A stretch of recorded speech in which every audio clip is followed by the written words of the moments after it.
What does this woman have in common with a comedian and Grammy-nominated singer? Sarcoidosis. If you've never heard of it, that's because it is a rare disease. But it does affect around 185,000 people in the U.S. This is just one story. About 3 years ago, I was hiking between 8 to 12 miles a day. Once I noticed I couldn't make it 2 miles without getting extremely winded. Then I noticed I started to get winded doing everyday things like walking to my car. I thought I was just coming down with something until the symptoms started pouring in. First it was a pain on my side and then pain all over my entire body. I had confusion and trouble with my eyesight and my hearing, bruising, lesions on my skin, sweating, and shakes. This went on for months.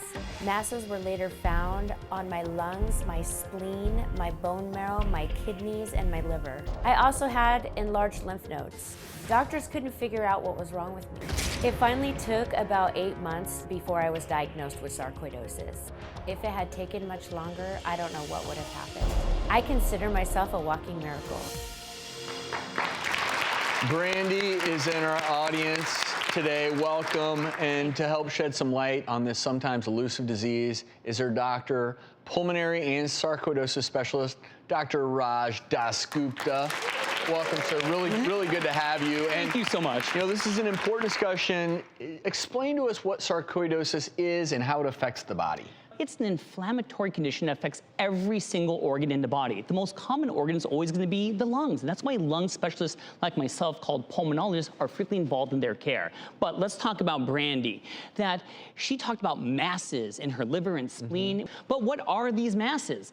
These masses are actually clumps of cells that form granulomas. And these granulomas rev up the immune system, cause inflammation in the organ, and if they're not monitored or treated when necessary, they can cause organ damage. This is one of those things where every individual is different. I want to ask you, Brandi, what is the status of your health now? Once I got properly diagnosed and started treatment, I began to improve. I'm not out of the woods just yet, but my masses, you can hardly see them anymore. My eyesight and my hearing is back to normal, and I'm pain-free. That's great. Really happy to hear that.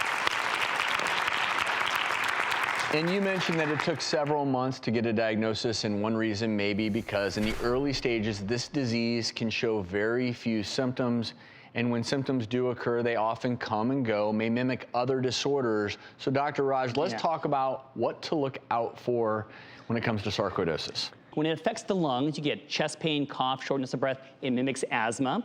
It definitely can develop the skin. You can get painful bumps below the knees, scarring of the face. But there are 3 organs I gotta mention. Number 1, the eyes. Inflammation can lead to blindness. It can affect the central nervous system, which is the brain and spinal cord, and the heart.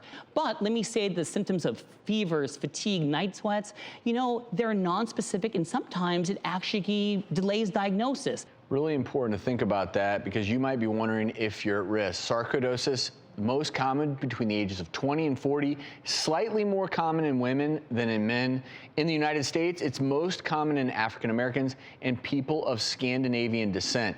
Although there have been advances in understanding this disease, no one knows exactly what causes sarcoidosis. There is no known cure at present. Yes, and even though there's no cure, a majority, most patients with sarcoidosis need minimal or no intervention. But there's always this 10%. We call this advanced sarcoidosis. This is going to be Brandi, who has multiple organs involved. It's going to be progressive. It's going to impair quality of life. But remember, there are treatments. So if you think you're at risk for sarcoid, suspect sarcoid, talk to your primary care provider. And if you do have the advanced sarcoid, that's progressive. There are options. There are resources out there. First step is go to a website. It's called stopsarcoidosis.org. Dr. Raj, keep up the great work and your passion for your patients. Brandi, we wish you nothing but the best.